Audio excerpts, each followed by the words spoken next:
Listen to Howard Stern, and we've got Dana Plato, the star of the very popular Different Strokes, which was canceled a few years back. And there she is. Whoa, you look great. Oh, thank you, Howard. You have beautiful breasts, by the way. I just wanted to add that. I mean, you're on drugs. You look a little bit wired there. No. You know, I have been sober for the longest time. Gosh, for almost a decade now. I'll do a UA right now. What's the UA? A urine test. A urine analysis. I'll do it right now. I just wanted to say to Dana, I can tell by your voice that you're full of it. Why would you say a thing like that? Because it's so obvious. Listen to her. She sounds speedy. Oh, I said I'll take a drug test. I'll take it right now. Just someone give me a cup. You need to take a hair sample. A hair sample? Would you be willing to give us a hair sample? Why is everyone being so mean to Dana? Yeah, what's that about? Howard, I called the lab downtown and they said they can run a drug test, but it's going to take about a week. Sure you want to do this, Dana? Yes, Howard, yes, for you. How long you maintain you've been clean? Oh, gosh, 10 years? I mean... First of all, Dana, I think you sound wonderful, and I don't understand why these people are attacking you. You've been through so much, and I think you sound fantastic. Thank you. Oh, God, thank you so much. Thank you. That's really the nicest thing. Thank you. You have touched her. She's crying.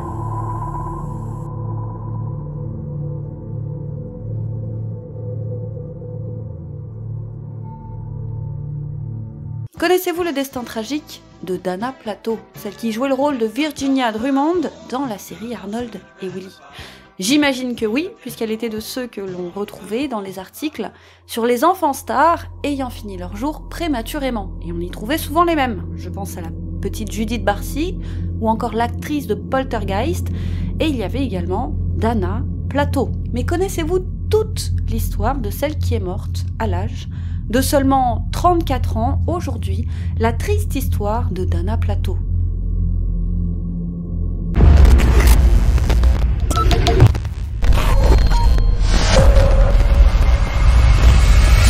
Cette vidéo n'était pas prévue puisqu'on travaille actuellement sur un long sujet qui nous prend le temps de plusieurs vidéos, sujet que vous allez bientôt découvrir, mais on ne voulait pas pour autant vous laisser trop longtemps sans vidéo, donc on vous a préparé ce petit sujet, une sorte de hors-série, mais pas choisi par hasard, puisque ce sujet est en lien avec, comme vous le verrez plus tard, ce fameux long sujet. Comme toujours, n'hésitez pas à liker la vidéo, à vous abonner et bon visionnage. La petite Dana, de son vrai nom Dana Mitchell Strain, est née le 7 novembre 1964 à Maywood, en Californie. Et les premiers instants de sa vie seront marqués par un drame. Sa mère, Linda, n'est encore qu'une toute jeune adolescente lorsqu'elle donne naissance à Dana. La grossesse était en réalité un accident. L'adolescente essaiera plusieurs mois durant de s'occuper de sa fille, mais finalement, en juin 1965, soit 7 mois après la naissance, elle capitule sans que les choses lui échappent. Elle rêve d'un avenir meilleur pour sa fille, alors elle décide, la mort dans l'âme, de la faire adopter. C'est ainsi que la petite Dana, 7 mois, est adoptée par la famille Plato. Elle s'en va donc vivre dans la vallée de San Fernando au sein de ce nouveau foyer, doux, attentionné et aimant, malheureusement. Alors qu'elle est âgée de seulement 3 ans, le couple divorce et Dana s'en va vivre avec sa mère adoptive sur décision du juge. Et c'est très vite que la petite commencera sa carrière d'actrice. L'enfant se rêve star de cinéma et elle est de tous les castings. Son profil plaît et la cadence est infernale au point où, âgée de même pas 7 ans, Dana a déjà joué dans une centaine de publicités. Et c'est à 8 ans qu'elle décroche enfin son tout premier rôle au cinéma dans le film The Legend of Bobby Creek, sorti en 1972. Puis elle apparaît dans le film L'Exorciste 2, l'hérétique, dans le film California Hotel et enfin dans Beyond the Bermuda Triangle en 1975. Mais Dana n'est pas à court de passion. Bientôt, en parallèle à sa carrière, elle se passionne pour le patinage artistique. Elle est si acharnée au travail et si douée qu'elle finira par atteindre le Graal, rejoindre l'écurie de l'équipe olympique de patinage artistique. Elle est alors au sommet de son art à seulement 13 ans. Mais elle n'a jamais pour autant abandonné sa carrière d'actrice. Et l'année 1978, l'année donc de ses 14 ans, C'est justement la croisée des chemins pour Dana, alors qu'elle participe au Gong Show, un genre de La France a un incroyable talent, version un peu satirique. Il s'agit en réalité d'un concours d'artistes amateurs, au talent souvent, il faut le dire, douteux, et ils sont jugés par un panel de 3 juges célèbres. Dana y participe et elle est repérée tout à fait par hasard. Elle tape dans l'œil des producteurs d'une série en cours de préparation, une toute nouvelle sitcom, Different Strokes, signifiant « Tous les goûts sont dans la nature » et rebaptisée en France Arnold et Willy. Et personne ne le sait encore, mais cette série connaîtra un succès aussi retentissant que mondial. Les producteurs sont donc à la recherche d'une toute jeune adolescente pour camper le rôle de Kimberly Drummond, renommée pour le marché français Virginia Drummond, âgée de 13 ans dans la série. Et donc vous l'aurez deviné, c'est Dana qui décroche le rôle. Malgré une carrière de patineuse florissante, Dana ne se pose pas de questions, elle accepte le rôle, elle lâche tout pour tenter sa chance. Dans la série, Dana joue donc le rôle de Virginia Drummond. L'histoire se passe à New York. Le vieux milliardaire Monsieur Drummond a promis à sa gouvernante, alors gravement malade, qu'il prendrait soin de ses 2 fils, Arnold, 8 ans, et son grand frère, Willy, 13 ans. Quant à Virginia, elle est la fille biologique de Monsieur Drummond. On suit ainsi les aventures de cette famille recomposée, chaque épisode se terminant avec une morale ou des conseils pour faire accepter les différences. Le premier épisode est diffusé le 3 novembre 1978 sur la chaîne NBC, et le succès est retentissant. Les sujets abordés sont nouveaux, sociétaux d'ailleurs pour la plupart, il faut le dire. Gary Coleman crève l'écran.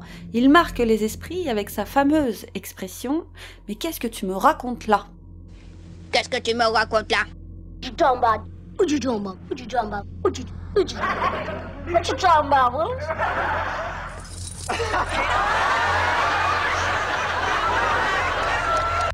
Pour la petite histoire, la série sera diffusée pour la première fois en France sur France 3, c'est tout de même 4 ans après sa sortie.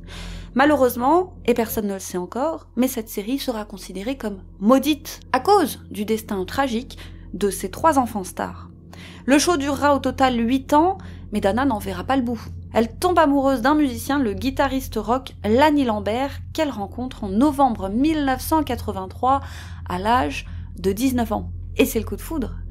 Mais c'est à peu près à cette période que Dana commence à souffrir d'une réputation, disons, peu flatteuse. Il se murmure depuis un moment déjà, dans les coulisses de la série, que Dana serait accro aux médicaments, à l'alcool, à la coco et au cannabis. Mais ces problèmes d'addiction remontent à beaucoup plus loin, dès la première année de Different Strokes en réalité. Elle avouera même avoir fait une overdose médicamenteuse à l'âge de seulement 14 ans dès sa première année de tournage. Elle sera sauvée in extremis.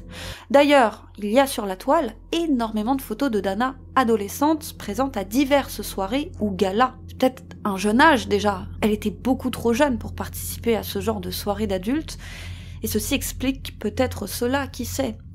Dana glisse de plus en plus dans le tourbillon du succès et de ses dérives, et elle n'est jamais à l'abri d'un scandale.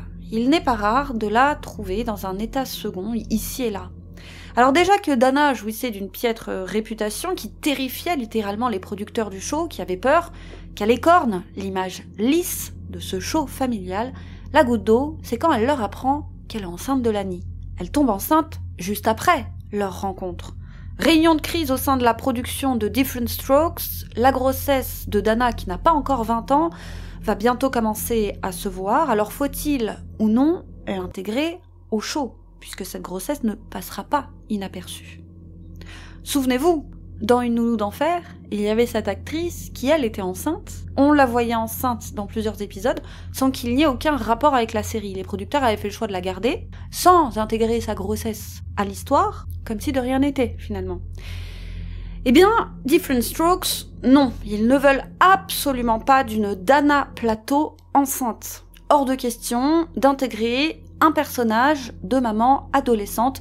C'est beaucoup trop sulfureux pour l'image de la série et cela risquerait de déplaire à toute une partie de l'Amérique puritaine.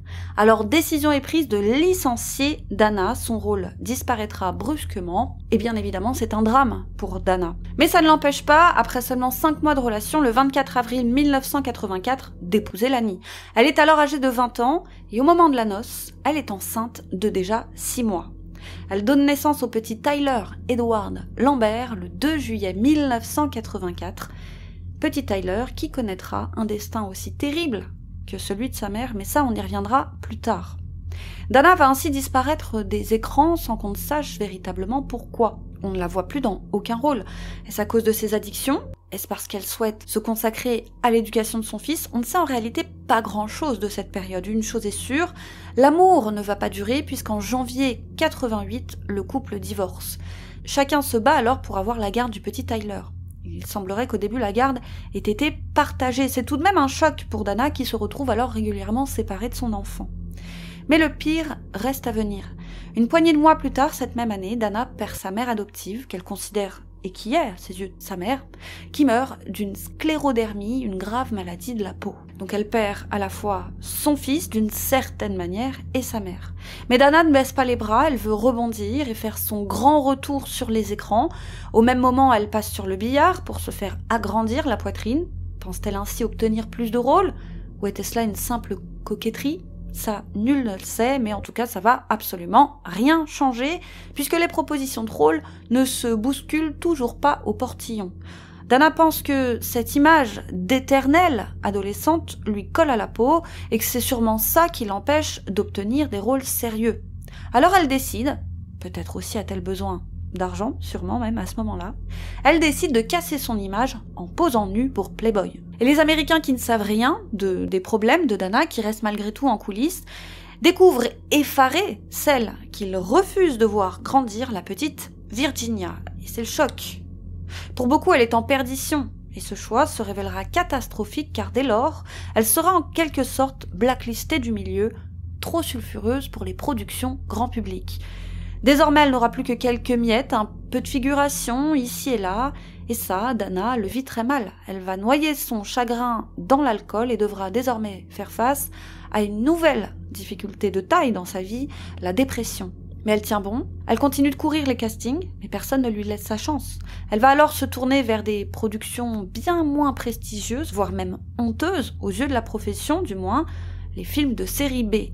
Par exemple, elle tournera dans le très mauvais Bikini Beach Race, qui a par exemple la note de 3 sur 10 sur IMDb. C'est kitsch, c'est mauvais. Voilà, l'histoire, c'est des voitures et des gros nénés. Voilà le pitch de départ. Bref, on utilise la réputation d'enfant star de Dana pour attirer l'attention sur ces mauvaises productions, mais en vain. Et si, du temps de sa gloire, Dana était un panier percé, elle a beaucoup dépensé par le passé, elle a désormais conscience qu'elle doit faire attention, mettre de côté au cas où, ne pas tomber dans le cliché de l'enfant star ruiné. Elle est même aidée d'un comptable, elle a à ce moment 150 000 $ d'économies que lui ont rapporté ces derniers nanars. Malheureusement, en signant une banale procuration à son comptable, elle va tout perdre. Il s'avère que ce comptable est véreux. Il a préparé son coup largement en amont, il a volé l'argent de l'intégralité de ses clients, à savoir 11 millions de $, et s'est enfui. Et jamais plus les autorités ne remettront la main sur lui. Il apparaît, c'est ce qu'on pense du moins, qu'il a volé tout cet argent pour aller recommencer sa vie, ailleurs, sous une fausse identité. Voilà Dana ruinée, mais le destin s'acharne puisque la même année, le 15 mars 1990, elle perd la garde de son fils. Elle obtient néanmoins quelques droits de visite. C'est le coup de grâce pour Dana. Elle sait que ce sont ses addictions et sa dépression qui ont entraîné cette décision du juge. L'enfant sera principalement élevé par ses grands-parents paternels, mais il verra régulièrement sa mère qu'il aime et dont il a toujours été admiratif. Rien, pas même la distance, n'aura entamé l'amour qu'il y avait entre cette mère et son fils. En 1990 toujours, Dana a seulement 26 ans, mais estime avoir tout perdu. Du moins ce qui lui importait le plus, sa mère, son travail, son argent et son enfant. Et c'est beaucoup trop pour une seule femme. Dana se noie toujours plus dans les paradis artificiels. Mais contrairement à avant, encore une fois, elle n'a plus rien, plus un centime. Elle, comme les autres clients de ce comptable véreux, n'ont jamais reçu un centime d'indemnisation. Dana n'a donc plus rien, même plus de quoi manger. Alors peu après, l'année suivante, le 14 mars 1991, désespérée, elle braque un vidéoclub à Las Vegas et repart avec l'équivalent de 164 malheureux dollars. Le caissier déclare en appelant les secours « Je viens de me faire braquer par la fille qui a joué Kimberly dans Different Strokes ». Les officiers de police n'en reviennent pas, mais effectivement, en arrivant sur place, ils vont arrêter Dana. Elle est revenue sur les lieux 15 minutes après avoir braqué le caissier. Et il s'avère que le pistolet utilisé était en réalité en plastique, mais tout de même. Le lendemain, l'info a déjà fait le tour du pays, le mugshot de Dana est diffusé partout dans la presse. Elle restera 5 jours en prison, tout à fait incapable de payer sa caution. L'humiliation est totale, et c'est le chanteur Wayne Newton qui, touché, va payer sa caution pour la faire sortir de là. Elle s'en tire alors avec 5 ans de mise à l'épreuve et l'obligation de soigner ses problèmes d'alcool. Puis l'année suivante, rebelote. Sa tête apparaît partout dans les rubriques de faits divers et dans les rubriques People.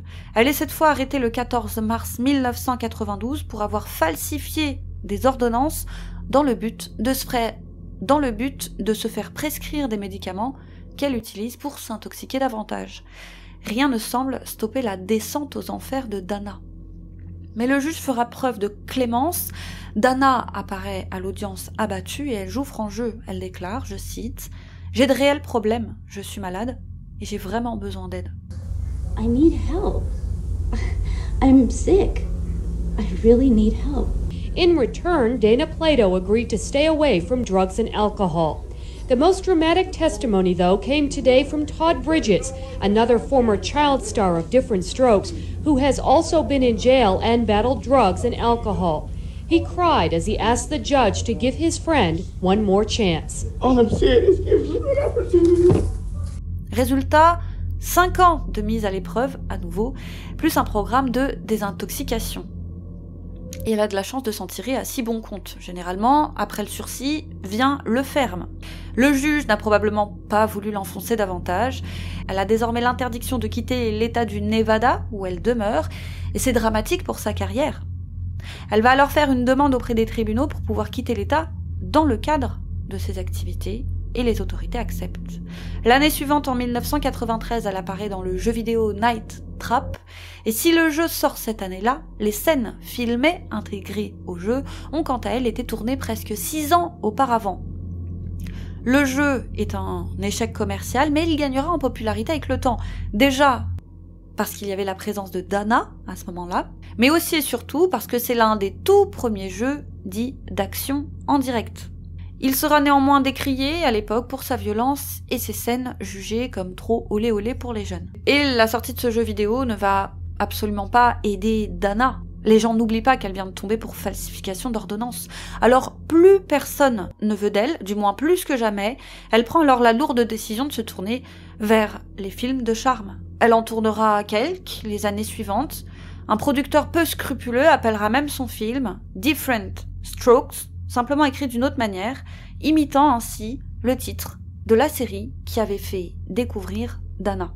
Dana reprend tout de même espoir quand on lui laisse l'opportunité de jouer un peu plus tard dans le un peu moins mauvais, mais mauvais quand même, Lethal Cowboy en 1995, un film à petit budget. C'est l'histoire cliché d'un cowboy cliché, type mannequin d'Abercrombie & Fitch, qui rencontre un Indien cliché, puis qui marche de manière tout à fait cliché sur le bord de la route, et qui rencontre tout à fait par hasard une fille sexy dans une décapotable rouge, à savoir Dana. Puis ils vont rencontrer des méchants et ils vont finir par gagner et le cow-boy se mettra en couple avec la fille sexy. Un film loin de marquer les esprits qui ne relancera encore et toujours pas la carrière de Dana. En 1998, 3 ans plus tard, elle se déclare lesbienne, probablement pour faire un peu de promo à ses films érotico-cheap, avant de se rétracter peu après. Elle fait ensuite la rencontre de Robert Menchaca, qui deviendra son manager, et sans le sou, le couple vit désormais dans un camping-car. Et sachez que tout ce temps, Dana n'aura jamais perdu le lien solide qui l'unit à son enfant, alors âgé de 13 ans. Loin des yeux ne signifie pas forcément loin du cœur. Et sa toute dernière apparition publique sera à la radio le 7 mai 1999. Dana est alors âgée de 34 ans. Et elle se confie. Elle parle de ses problèmes d'argent, mais elle se veut rassurante. Elle aurait, dit-elle, depuis 10 ans arrêté l'alcool, ce qui coïncide à peu près avec sa première condamnation pour braquage. Elle dit qu'elle n'utiliserait plus que quelques rares médicaments un peu forts pour, je cite, soigner ses douleurs dentaires. Ça, personne n'y croit, ça fait trop longtemps qu'elle se paye une réputation de toxico. Elle est même moquée par des auditeurs à qui on laisse la parole. Elle s'emporte, elle demande à être soumise à des tests, et s'il le faut, en direct pour prouver sa bonne foi. Et c'est ainsi, de manière un peu triste finalement, que cette émission de radio se termine. Mais c'est là déjà la fin pour Dana. Elle va mourir une poignée d'heures après cette interview. Elle sera retrouvée sans vie dès le lendemain dans sa caravane. Elle a ingéré une dose massive d'antidouleurs et de relaxants musculaires. Avec de telles doses, elle n'avait aucune chance de s'en sortir, et c'est pour cette raison que les policiers, après enquête, ont estimé qu'elle a délibérément fait le choix d'en finir. Et donc voilà ce qui se serait passé d'après Robert, le petit ami de Dana. Il explique que les deux allaient se marier, c'était prévu pour l'été prochain. Il explique également qu'ils avaient décidé de passer la fête des mères chez les parents de Robert, auprès de la mère de Robert. Donc pour ce faire, après l'interview radiophonique, ils sont partis en camping-car jusque chez la maman, ils se sont garés devant. Puis, Dana s'est sentie fatiguée et elle a dit à Robert qu'elle allait faire une sieste. Robert précise que quelques mois avant le drame, Dana avait commencé à prendre des antidouleurs assez forts pour soigner des problèmes dentaires.